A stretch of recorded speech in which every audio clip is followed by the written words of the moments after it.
When an athlete collapses on the field, the explanation is almost always the same: dehydration, heat, overexertion. And while those are part of the story, they're not the full story, because people don't just collapse from lack of water. They collapse from electrolyte imbalance, and magnesium is almost always missing from that conversation. Here's what most people don't realize. Sweat doesn't just remove water, it removes minerals, and not all minerals are lost or replaced equally.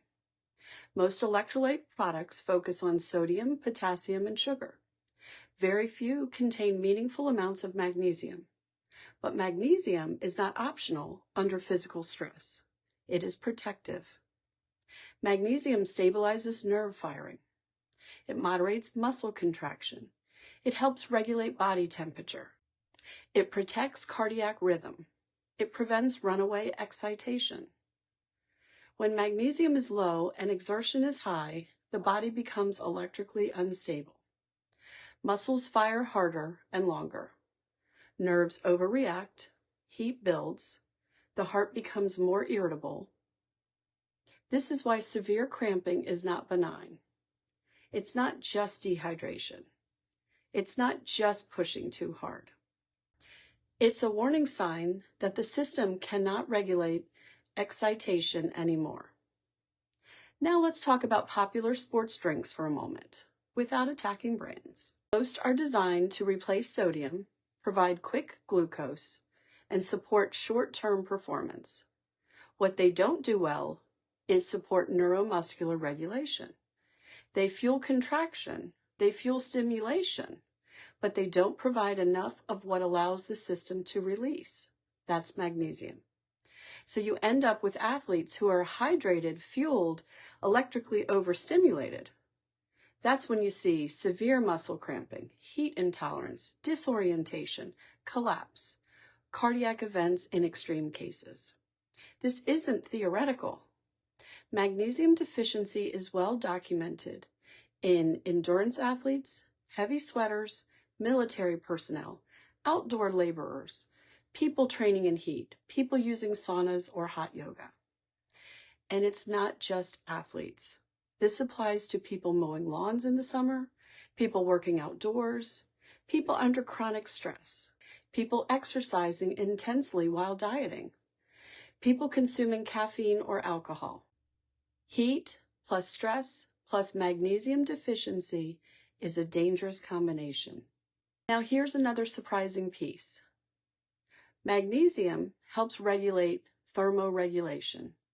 When magnesium is low, blood vessels don't dilate efficiently. Heart dissipation is impaired. The body struggles to cool itself. So the same mineral that calms muscles also prevent overheating, and yet it's routinely ignored. Instead, we blame conditioning, willpower, hydration alone, and we miss the physiology. Here's the bigger takeaway, and this matters beyond sports. Modern humans live in a state of chronic stimulation. Stress, screens, caffeine, deadlines, noise, pressure. All of that increases calcium signaling. All of that increases magnesium demand. So when someone collapses under physical stress, it's rarely sudden. It's the final straw on a system that's been running electrically unstable for a long time. Magnesium doesn't make people weak, it makes them resilient. It allows the nervous system to adapt instead of overload.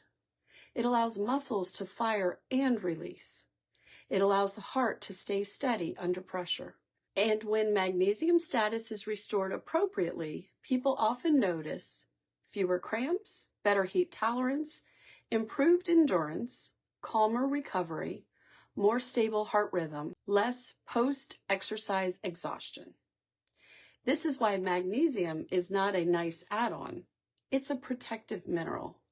And when it's missing, the body pays the price under stress. This series isn't about demonizing products or medicine. It is about restoring something foundational that modern life quietly strips away. Magnesium doesn't sell fear, it restores regulation. And regulation is what keeps bodies alive under pressure.